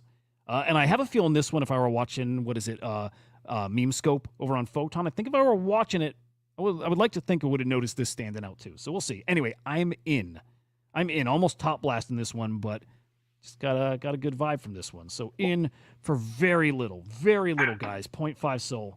I want to double click on this. You said like you just know, like that's intuition. I feel like I have intuition around art. I want to understand from a meme coin perspective what are some. Is it really just a feeling, or is there just some observations? Is it a community thing? Is it the sentiment? Like, what is it when you say? Like, what is your intuition? You see something that stands out, it's different. You can feel it. It's the exact same as NFTs. I can tell you it's a little more shallow because it moves faster. So you just got to be quicker to react, quicker to see the things. But very similar in NFTs that you're checking a lot of the same things. Like you're checking how active it is. You're checking the memes on X, how engaged people are on those tweets. You're checking the distribution. Again, it's all the stuff you're doing with NFTs for the most part too. You're checking who's behind the token. And then also like NFTs, and I'll pull this up. I'll pull this up here. So here's what I did the other day. My first time spending hours on MemeScope. This is on Photon, right? And I used to, like, Avastars is where I really cut my teeth with NFTs and traits. And so I spent 3 days, I did not sleep. 3 days I looked at Avastars, scrolling through traits and scrolling because I wanted to make sure I could see the difference. This is back when you would scroll them and curate Avastars for people to buy. Do you remember that whole process? I do. Yeah. So you would just find ones that you think people would want to buy, and if they buy it, you get a cut of it. And so I did that. I'm like, okay, like what is it? What do people like about these? What stands out? And so again, 3 days scrolling, and till my eyes go blurry. But it almost was like good training because then it's like at a glance, and when your eyes are blurry, what stands out against the rest? And you do the same here with meme coins, especially on something like MemeScope that breaks them down in certain ways. And again, it's all basic stuff. It's the holder count. It's the market cap. It's how many tokens is the dev holding. It's how many tokens, what percent of the supply are the top 10 holders. How much do they control? It's those kind of things. But as you sit here and you get used to the numbers, I get used to the ones that have graduated, right, that are on Radium. When they first get there, let's say with $100,000 market cap, how many holders am I usually seeing in those tokens? And if it's a couple hundred, well, then when something's like 1,000 holders, it really stands out, right? So it's stuff like that. You're just seeing what doesn't fit. And when it doesn't fit, that's your signal to click in and then go dig a little deeper. That's when you go check the X account, you check again the memes, all that stuff. But it's all about, it's like anything in you with art. The more time you put in, the more sense it makes. And I can say this stuff isn't a mystery. There is like a rhyme and reason to it. The ones that take off, there's usually a reason for it. Again, whether it's just clever, funny, whatever, or because of the way the people trading it, there's always a reason why it does well. And you're never going to know those reasons and understand why people value these things for different reasons until you spend that time in and just get familiar with it. And I'm a novice, dude. I'm still a wicked novice. But at least the more time I put in, the more I understand what I have to learn. So what I appreciate about you is you're creating this community in this hive mind of knowledge share, where a rising tide lifts all ships, where everyone within the community can learn from each other, accelerate that learning, and then hopefully get some level of profit in the process. Like that's really admirable, honestly. I think that's it's really cool that you're focusing on that, and you're cultivating a culture where that's openly discussed and shared. Dude, It's best not way to do it. in the corners of the cabal and that sort of thing. Like you're putting in the work, and then I think it bodes well for you long term. But yeah, really, really cool to see that. Yeah. Well, first off, appreciate the kind words. It's how I did decent in NFTs. It wasn't because of me, or I should say me alone. It definitely wasn't me alone. It was just that we found good people to learn with. And as you're learning, you're obviously trading. And as you like kind of build these bonds with people, all it does is help get you closer to info, more info, faster, better Yeah. info. And the people around you, the better they are, the better it is for you. Just to be honest, it's kind of part of the game. There's no reason we can't all be learning and sharing. And when you do that, I think you all win at a different level. So that's definitely what we'll be building here. Well, and I would encourage anybody listening to do that on your own terms, right? Like it's something that I've loved about this space is right now we're about 1 degree, 2 max, to 1 to 2 degrees of separation from anybody that you want to talk to, meaning like all the way up to like a Beeple or Sam Spratt, right? Like you can probably network your way in there pretty quickly with a little bit of like intention. And I say that because there's a really prime opportunity for knowledge growth and knowledge sharing at an individual level that I've never seen. Like the power of networks right now is out in full effect. Yeah. And I feel very privileged to be here at this time in building. A special opportunity. I don't know that this opportunity will be there in a few years. It will to a degree. It always will be there, but it's an interesting point. I remember early on, everybody in the community, it felt like whoever was in the space was somebody. Like it was really, really interesting. Like in a way, it was just cool, the people you were, rubbing elbows with. And so I was thinking this the other day. I sent Frank D. God's a DM. And I've sent him DMs here and there, and I've never gotten a reply. And I was like, oh, man, I think things have changed where I feel like a couple years ago DMing him, probably would have gotten a reply. He's probably a little too big. It's just he gets too many DMs now. Like I will get lost in the mix for sure now. And just realizing, oh, man, there's people right now that are going to be growing that way in a few years too. They'll be almost, hard to get a hold of. A simple hack there for me is like usually set up a meeting with them, even if it's like a 15-minute meeting, and you can get their email. So I have like a whole record of like people's emails because I agree with you. Even for me, I'm not even a big personality, and I miss stuff in DMs, or the way I manage this is like through unreads. And if I see it but don't respond to it immediately, I very frequently forget to go back. So being able to have emails has been like a really big unlock for me to be able to like get in touch with people that I want to, and obviously don't like blow them up or put them on some sort of like mass email distribution, but like as long as you respect it, like that's been kind of a fun little hack for me. Yeah. Oh man, interesting. Yeah, I gotta step up that game and learn that. It's like anything. There's a bit of a game to it. By the way, this token actually kind of has caught my attention. Dude, RIP, is it the RIPE one? Because that one's got a cool narrative. I can't see the screen. No, it's a token. I hope I got it up. Yeah, it's called Slender. It's called, you know what? Fuck. Guys, you're going to watch me get dumped on live. I'm just going in 0.1. Like, that's not much, but hang on. We're going to top blast this, basically. Oh, it's going to dump hard. $100,000 market cap. 98,000. I'm watching the holder count go up and up and up. This is about the time I'm expecting someone to dump. Let's see the top holders. Like some just very basic stuff. I'm not great at reading this yet. Yeah, it's very. So here's a term I didn't know before. People call it bundled. Bundled is what people say for stuff that's been sniped. Where like maybe the dev sells his tokens, but he's actually sniped it. He's just bought it across 20 different wallets. They call that bundled now. So I just learned that, but this is decently bundled here. Okay, I'm glad. Curious to see how it goes, but those candles at the top have pretty strong tails up top. Yeah, be interesting. I'm always watching that holder count because when you see that dropping when they are liquidating from all those accounts too. Like the same person who probably sniped, when they're just dumping across those accounts, the holder count just starts just rolling down. Now, do they fully liquidate it, or if like let's say they have like 100,000 tokens, if they sell 990 whatever 99,000, I can't even do my math this morning, and keep 1,000 in there, there's still technically a holder account there, correct? I mean, they could If they falsely, keep a little, yeah. yeah, they could fictitiously prop that up if they're smart. Yeah, I I don't think they think they don't care give a about that. shit.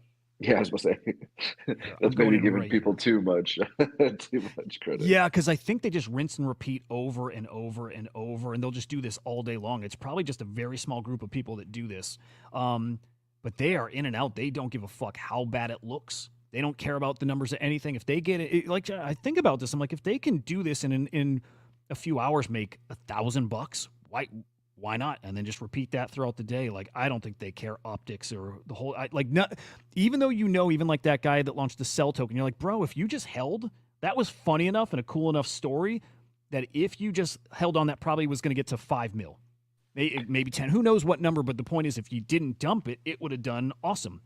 But most Well, of the these guys point don't too give a is, shit. I'll say the point too here is like no offense, but like, what do they have to lose? Right. I mean, Yeah.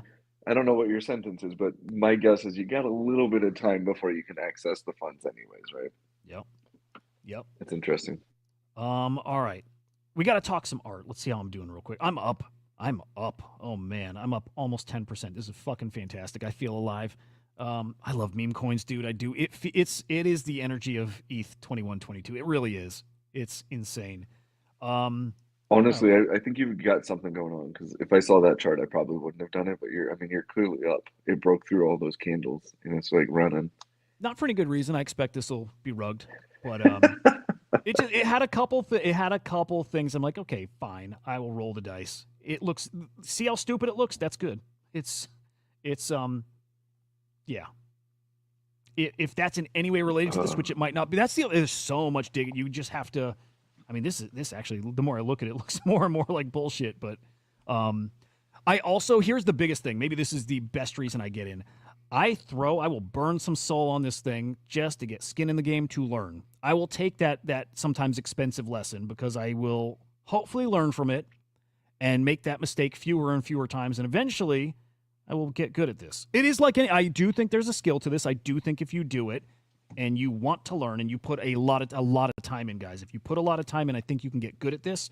And I've seen what the good traders can do. I've seen these traders make those 7 figures. I've seen it. I know people who've done it. And then just knowing, I'll mention the same coins again. We got in Mudang at 7 mil. We got in Goat at 7 mil, and we called Luce at 7 mil. I got in at 14 mil. But the fact that we are seeing the big tokens early, and we don't get in a lot, but we're getting in those, and we're seeing them for what they are early. Like, you know what? That's what we're going into this game with now. It's with that as the foundation, and now going to take it to the next level. So when did you get out of Goat? Way too early. 35 mil. So I didn't make much in that. That's a 5x. Happy, yeah, dude, happy with that. But and then got back in at 100 mil and wrote it to like 250 mil, something like that. But again, I'm learning from it. I'm like, oh, okay. You hear people say this all the time. You got to keep a moon bag. You have to. And I get why. Take your initials out. Make a plan for when you're going to get out of the rest. But don't get in thinking you're going to get out all-time high with your full bag. It's just not how it works. And again, you learn that just by getting hurt by that a few times. Hopefully, just a few times. What is your moon bag? I usually carry like 20%. It's probably around of my there. Initial investment. Yeah, and this is where like it's still a weakness for me. I don't think I have a set number other than I'm getting good at that feel. I think it's smart to like lock in a number. Like, what's that magic number that you just like let it ride? 20 sounds cool. 20 sounds cool. Well, I mean, especially if you. So to me, the way I looked at it is like, if you 5x it, right? You're 20% stake, so you get to walk with 4xing, and you have your initial investment dollar-wise. And I'm using finger quotes since I'm off camera. That can go into the moon phase. It just kind of feels like I don't know. It's kind of always been the math that I like. What is your perspective on? We're not even talking art, but what's your perspective on some of the more legacy meme coins, like a Doge or? Oh, interesting. I think they'll get. I think there's a great opportunity for Doge to get flipped. I like Murad. I don't know if you saw. I had him on the show last week, which was so fucking cool. I like his thesis a lot. I do think there's going to be a fresh class of meme coins. I do think Doge is flippable. I do. I think SPX is a really interesting, it's a really interesting fresh meme and narrative and stuff, and I think it does appeal to TradFi guys. Yeah, I don't know. Maybe Doge is a forever one, But something like Shiba, I think one of those major ones at some point suffers and kind of falls out of favor. Because we see it happen in alts. It does happen. I think, yeah, I won't be shocked to see some of them fizzle and, like a Pepe really replace it or whatever. What do you think? The Pepe's got my attention. Yeah. There's a couple that I'm tracking. I mean, full disclosure, I have a Doge bag just because like the Elon factor, like if he makes any sort of announcement or it becomes like the currency for X, I mean that's like the pipe dream. I just think that there's some sort of like asymmetric upside that I don't mind holding on to some of them because if an announcement like that happens, it's like, I mean, fucking next level moonbag type stuff. So in that sense, like I think Doge has an interesting upside. I do hold Shiba for no particular reason, just because honestly, I think I bought it a long time ago and still have it. Pepe's one that's really interesting to me. I think that just with the culture of the internet, like there's like Pepe to me is like it's so sticky. It's baked into Web3, and I think that it persists through that. I mean, whether it's rare Pepes or even what VVSD is doing with like notable Pepes, like there's just it's there, man. Like it's hard to deny. I just wonder how many new entrants will actually care about that. But there's a really interesting discussion there, and I still hold a bag of whiff, and I'm trying to figure out like what's going to bring the attention there to drive that up, other than just like pure speculation. Wow, look at that chart. That is freaking incredible. This one's looking interesting. Yeah, it is. It's that holder count again. This one, even at that quick glance, and this is why putting the few hours in the other day. And again, this is such basic shit. I'm not trying to like say I've learned a lot, but like looking at it the other day and seeing what they look like, this one at a glance did stand out because that holder count with that market cap didn't seem right. Now that could have been all fake. Could have been like totally artificial holder count, but it didn't look like it when I did that quick glance. And you saw I pulled the trigger kind of quick, and it is still decently bundled. It is, but that holder count is way higher than anything I saw the other night when I was doing this. Again, I could be reading it wrong, but that's what told me, you know what? I put 0.1. What did I put? 0.1? Like nothing. Yeah. Like I'll learn a lesson on this one. And maybe it's the right call, and I still could be wrong, and it could have been all fake. I could have got here, so we'll see. But this is definitely doing things. Do you feel like at some point you're going to be able to pull the trigger for more than 0.1? I mean, I'm sure you have in the past, but like is there going to be a point where you see something and it's like all of the metrics, go out, the memes look good, the community, and you're just like, YOLO, I'm going to go in with X amount? 1,000%. It's so interesting. So yeah, like the game plan right now is grind out in these tiny market cap tokens whatever I can and hope to hit another Moodang or something like that, and maybe land a bag of 30, 40, whatever soul whenever I can. But yes, ultimately one of them, because that means I've been spotting them correctly if I'm able to do that. And then it's taking the same game plan instead of going 0.1 or 0.5, which is what I've been doing, anywhere from 0.1 to 0.5, going in with 1 to 5, and then hopefully increasing that 5 to 10 or something like that. Again, that's ambitious, but that's the goal, and I want to get this plan locked in before this market really cooks, because that's where you're going to do some damage. I would challenge you and your listeners to be able to look at sizing your, I'm gonna call this a bet, but like your positions, your bets, because it brings up a really interesting thing. Like if you can take 5 soul and 5 exit, I mean, we'll say 4 exit because you have your moon bag still in the back, right? That's 20, right? And then again, the power of compounding in these situations, especially because this is moving at like some like ridiculous rate, is an extremely powerful. But like position sizing is like very, very critical for like sustainability and longevity. And meaning like if you have a 20 soul bag, you don't put it all on one, right? Like maybe your positions are, you should look at your history and like, oh man, I've been successful. Put it this way, because I used to trade foreign currencies a lot on like crazy leverage. But let's say you're right only half the time, right? If you're right only half the time, but you lose X and then you 5X the return, like that's still net crazy returns, right? So then what you want to be able to do is like position your create a size of your position in a way that like, it's not 50. You don't go, oh, I'm gonna put 50% of my bag in, because like if you get two wrongs in a row, then all of a sudden you're back to zero, right? Right. Yep. Yep. But Oh like man. if you do like 20% of your bag, and then in theory you could have 5 quote unquote wrong um positions and still be, then you'd be fully liquidated, but all you need is one right Yep. in order to get back to X. And it's a really interesting dynamic when you can start to like take those positions and like and grow it, because if you're dealing with a bag of 20 SOL, 1/5 of that's 5. But then if you have some successful trades, then all of a sudden you're looking at a bag of 100, and your 5 SOL positions now 20, and 5xing that is just like the power of compounding. If you like really lean into a system and execute it with like just malicious like intent, like I'm doing this no matter what, taking emotions out, XYZ, like it could be really, really powerful over Yeah. the next Oh 6 man. months. It's crazy. I've seen people do some crazy damage, like crazy wins, and it's just going to get easier is probably the wrong word, but it's just going to happen a little more frequently. And we'll see. The game probably changes a bit too. But yeah, this is, man, it does feel like a once in a, I was going to say lifetime opportunity coming up. It's like once in a cycle opportunity coming up.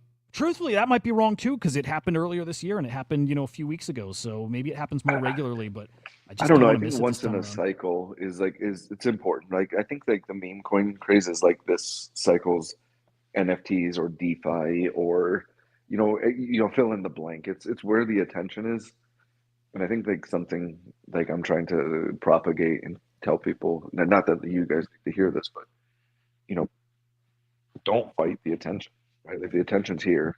Just because you may or may not morally agree with like meme coins doesn't mean that it's not going to happen. You know what I'm saying? I think it's too much baked into the equation at this point. Yeah, but I'm so I'm looking at two things here real quick. RIP ETH dumped a bit. I think Dev sold, so there's that. We'll see if that recovers.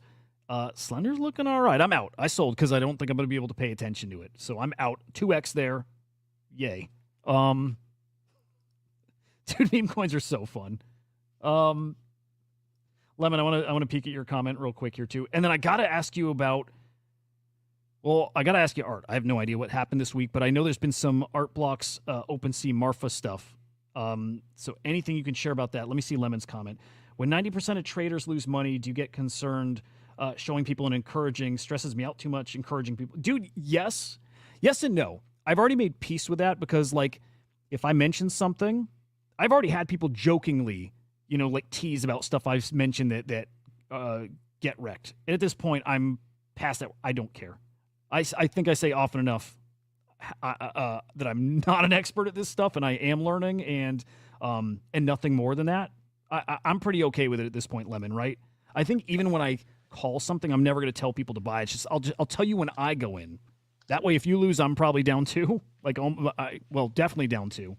So I'm pretty okay with it. But it will always bum me out when people, I guess, lose here. You know what I mean? But it just comes with the territory. It's what the space is. How do you feel about that? I think you have to go two things. I think you have to be. It's part of the reason why I just went on a little tirade about position sizing. Is it's important for the longevity of stuff, right? Like meaning like if you're literally betting half your bag on it and you lose like half of it, then like you have to double your bag. That's a lot of uphill pushing of that proverbial rock up the hill, right? So position sizing is like, to me, 101. The other part of this, to me, and I think it comes down to education, is if you win your bets and you walk away from this a millionaire, let's just say hypothetically, I don't think that is sustainable, right? Because then you're either going to think that you tapped into something. There's going to be a couple people who do it and they understand the system. There's going to be a lot that lose. And to me, this is about education, right? Like, again, don't play with more money than you're willing to lose. But more than that, to me, it's like, hey, like like we've always talked about as being a student of the game, and I think you have to approach this with a mindset of like, if you lose 90% of that one particular position sizing, then you have to like think, it's not just like jump in, ape into the next one. It's an education point. Like, and it's part of the reason why I love listening to you, Hudah, is because it's like, hey, I'm looking at the diversity of holders. I'm looking at the market cap. Like, there's a couple critical data points that for you and your system have become important. And my hope is that along the way, people will learn. So it's an expensive lesson, and I think that yes, there will be a lot of people. I mean, this is a PvP game, right? Like, if you're up 4x, that means somebody's potentially down bad, right? Like, so there is that aspect of it, but I think that this goes back to knowing the rules or the game that you're playing in, and right now, I think that that part of the education is, if it's a loss, understand why, and then tweak your system for the next one. Dude. And if your system's just like, I follow influencer X and copy trade, like, I'm gonna tell you right now, that's a bad strategy. That's maybe that is such a key point. Yes, it's so important. If you're getting your info from Frank, ex-influencer, right? You are playing so far down the stream. So far, they're not telling you till, pretty late in the game. You really, look, you should be getting this info from yourself. If you want to really win in this, the guys that are really winning are actually the ones finding the tokens. Somebody didn't tell them about that. They found it. I'm as quickly as I can doing this. That's why I did a Telegram now. So when I do find it, I can just put it in a place that's not so public, because it's embarrassing if I get in stuff and I do get wrecked. I don't want this to be like really out there, but if you're not finding it yourself, get it from somebody who's not really just trying to put it out there for other reasons too, right? As you can see, most of these, 90-something% of them, Lemon, what was the number? Like 99% of them don't even have a market cap over $1 million. I'm talking about like the pump fund tokens. But like 99% of them do exactly what this one's doing. This is the Slender token that we were in. 99% of these tokens do exactly this. When you're up in these tokens, again, one of the new, obvious lessons I'm learning here, when you're up, I don't care if you're up 20% or 100% or 15%, like, get out. Just make sure you get out when you're up, because they all do this. They all do this. So, and it's happening here. Again, we saw it in the RAP ETH token. Maybe that token's going to be fine. I don't know, but they all do this. And as long as you know that, just get out while you're up. Maybe that's the easiest way to put it. Just get the fuck out. Well, I think that, again, 20% on point one is not like just a ton. You're positioning your bets appropriately, but you have to remember, like, if you can make 20% on a bag, I mean, even just once a day, 20% compounding at a clip of like daily is, like, I'm telling you, an insane position, right? Like, I mean, to put this into context, if you make 20%, if your position size is 10% of your overall bag, and that bag on a daily percentage makes 20%, that's net to your overall bag 2%. If you just go into a compounding calculator and say, I am starting with X, and I'm going to make 2% a day for 6 months, I'm telling you, by the end of it, you're going to fall over. Like, that is insane amounts of returns, and again, it just comes back to, like, then you clip a 5x every once in a while, and it's incredible, the opportunity. If I had more time and no family, I would be 100% all in on this. There's nothing like it. I'm in a very good position as far as I don't hang out with people IRL anymore. This has been a conscious decision over the past 5-ish years. I got people I love a lot, but I don't. I'm lucky that when I moved up here to Chicago, I didn't make a ton of friends up here. I didn't, and when the ones I did make were down in the city, and I live way out in the burbs, so I'm not close to anybody. I don't go hang with anybody. My family doesn't like. This is my all day, every day. I'm not missing the opportunity, but you need that kind of time to really do this. I think it does take that kind of time and attention. Because you see how quickly these move. You see in a matter of 2 hours, something's from here to 20, 30x, and then it's done. It's game over. And if you only have like 30 minutes a day to look at this stuff, you're probably going to miss 90% of them or 99% of them. So it's a lot to do with time. If you have that time, though, I'll just encourage you again, if you have it, like Jared's saying, the kind of returns you get in this are unlike anything out there, anything. And I'll say this too, as somebody who I don't play the stock market, as somebody who never dealt with that, I got really conditioned to these kind of returns here. You know what I mean? It's like I was saying earlier where like even a 2x, you're like, whatever. But like that's unheard of. That's unheard of shit. The kind of returns you see here, this is still fantasy land. It really is. So take this next 6 to 12 months very seriously because you have an opportunity that, even in crypto doesn't come all the time. It's an every few years thing. Think back to last year, how brutal it was. That's coming again.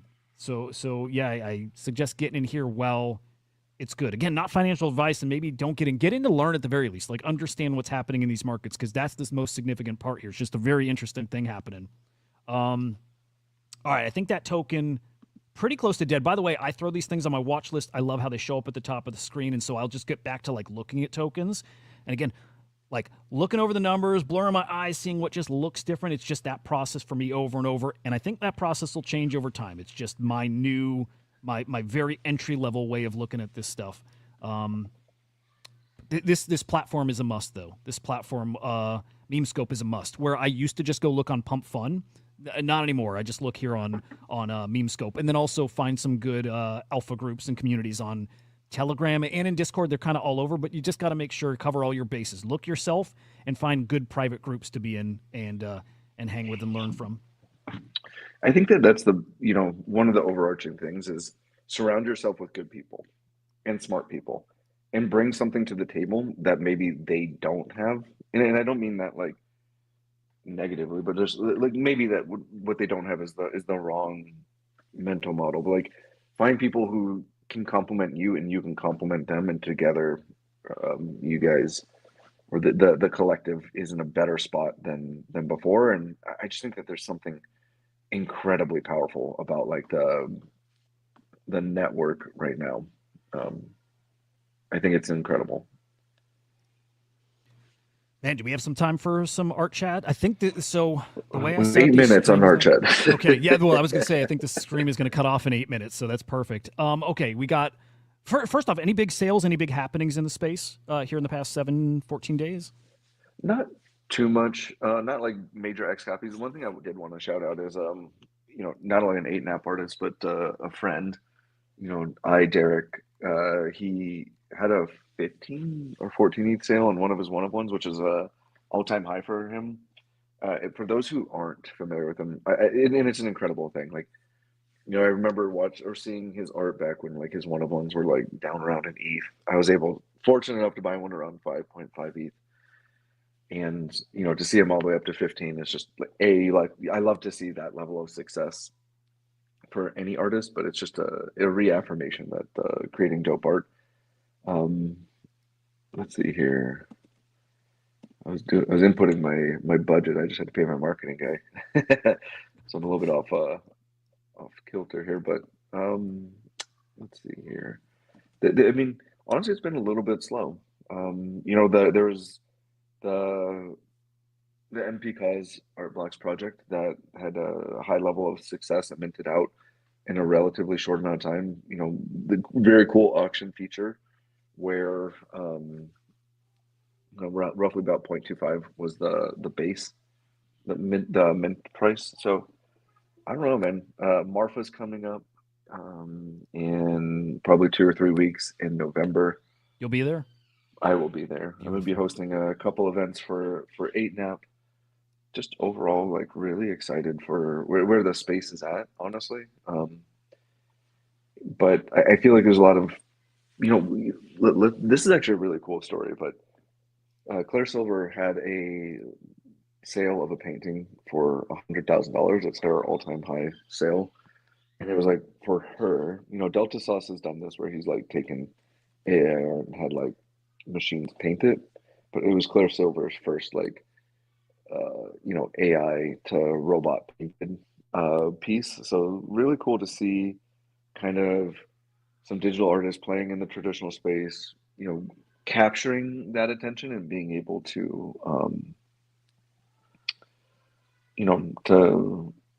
to expand their network, if that makes any sense. I don't know.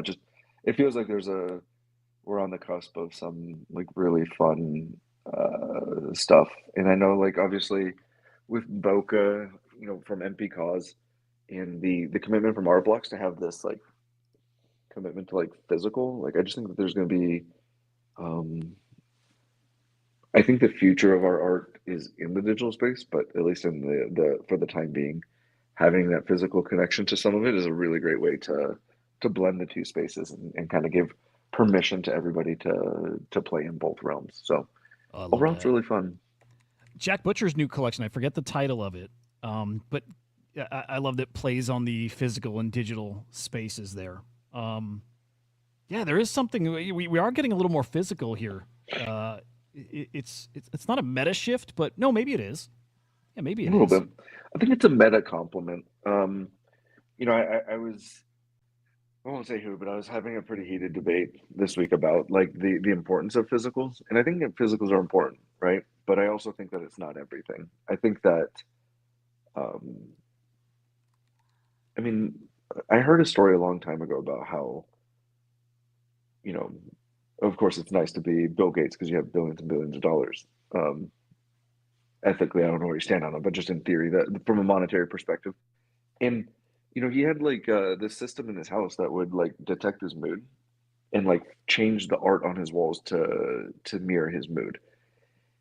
And that to me was very in like that's kind of like early AI type stuff, right? But just focused on like the individual. And I think that like with I'm a really big believer in this app called White Walls. If you haven't heard of it, they have a basically a Apple TV app that allows you to display your art. And I think that, instead of going and buying a new display, even if you don't have an Apple TV, which is hard to believe most people wouldn't have one, at least these days, it's $100. And then the app that's free right now, right? Versus going and spending $30,000 on like these, ridiculous museum quality displays. It's one of those things like good enough is good enough for the home. You know what I'm saying? And so I just think that there's a world in which like displaying digital art, the barrier and the amount of friction is so low that like everybody displays it and it becomes like a little bit more enjoyable at the home. So I see a world where like our digital NFTs go from mobile to actually enjoying it in a proper fashion, and that's exciting to me. And I think that with the progression of headsets, whether it's Meta, Apple, I'm not smart enough to tell you who wins that race, but I think that and again, going back to that podcast from Net Society, they talk about the future state of like augmented realities and how to integrate them into our space. I'm so bullish on the fact that like we're going to be able to live in these like curated environments in a digital way.